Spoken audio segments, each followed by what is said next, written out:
Rail, সড়ক, নৌ, যে যেভাবে পারছেন ফিরছেন বাড়ি। মহান রবের নৈকট্য লাভের আশায় 3 দিনের শিক্ষা নিয়ে তাদের ছুটে চলা, সেই বার্তা এবার ছড়িয়ে দেবার পালা পরিবার থেকে সমাজে।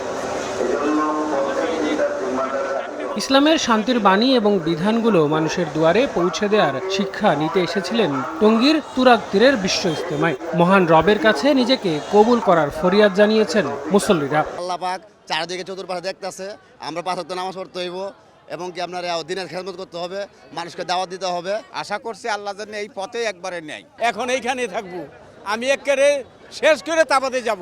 আয়োজকদের দাবি, আখিরি মোনাজাতে ময়দান ছাপিয়েও আশপাশের এলাকা পরিণত হয় জনসমুদ্রে। আল্লাহর কাছে চাইলাম আমার 3 সন্তান ভালো, দেশবাসীর মানুষজন আরো সুখে থাকতে পারে। শোক বালা মুসিবত হাতে উদ্ধার করে বাংলাদেশের শান্তি এবং পরিবারের শান্তি। আল্লাহ যেন আমগরে দুর্নীতি থেকে হেফাজত করে।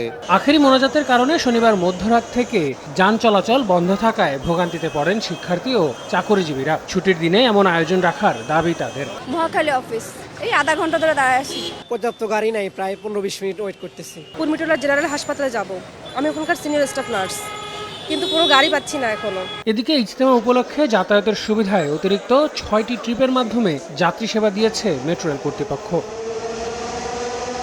এর আগে ভোরের আলো ফোটার আগেই আখিরি মোনাজাতে অংশ নিতে তুরাগ তীরে জড়ো হন মুসল্লিরা।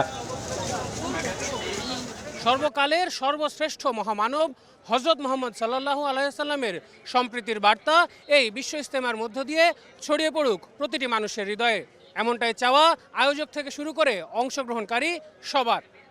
টঙ্গীর তুরাগ নদের পাড় থেকে আল আমিন তুষার, সময় সংবাদ।